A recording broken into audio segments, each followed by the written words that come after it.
In this video I'm going to show you another free synth as part of my ongoing series of me showcasing my favorite free plugins. Because as a music producer I'm always on the hunt to find some cool free stuff. And I've tried a ton of these plugins on my journey so far, but let's be real, most of them are pretty bad. Well, you will be glad to know that this is not the case with the star of today's video, Ragnarok 2 by Full Bucket Music. So let me show you how the synth works, how it sounds, and why I really like using it. And as always, I've included a bunch of free presets for you to make music with. The link is in the description below.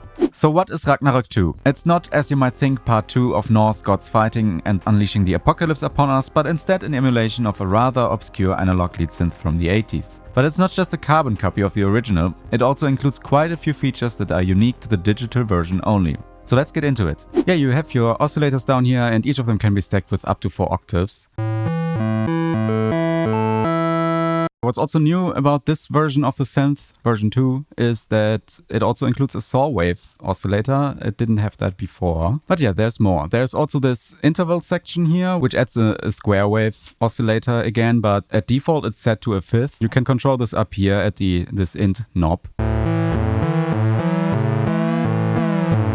So you can come up with some fun sounds with this. But what else is down here? You also have this multi-voice oscillator here. And this is basically how this synth handles detune and unison. So when you turn this on, it turns each of the oscillators into 3 slightly detuned oscillators, which sounds like this.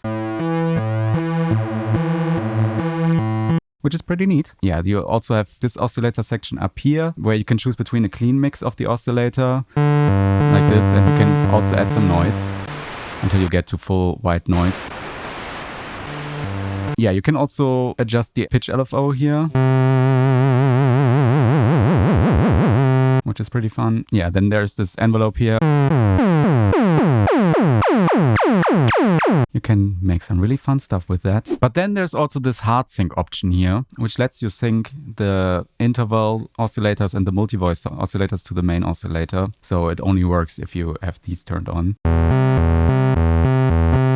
Yeah, what else is up here? Okay, you have your filter envelope here, which is also the envelope that controls this knob here, but you can also just assign this to the filter. And then there's also obviously the LFO speed here, which also adjusts the speed of the LFO for the filter. And it wouldn't be a lead synthesizer if it didn't have a proper portamento knob here. And yeah, then you have just your standard amp envelope here, which is not that interesting. But what's more interesting is this envelope control here. This is when the synth is just controlled by your usual envelope, but then you can also control the envelope by the LFO.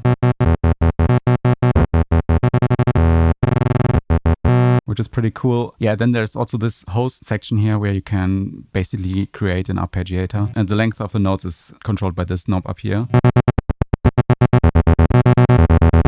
Okay, next up we have the filter. You can switch between a high pass and a low pass filter.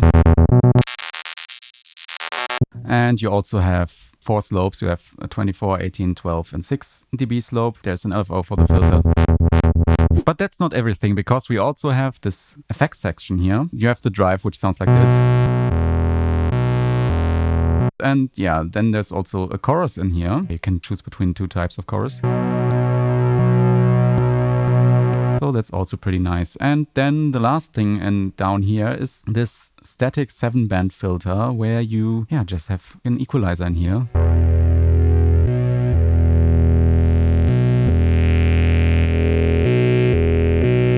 It comes with a bunch of presets, and I've also, as I already said, included my own presets. Like this is one of mine, for example.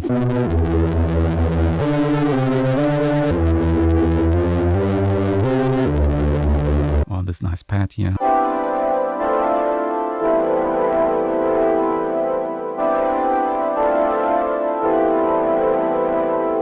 Or this really gnarly bass line.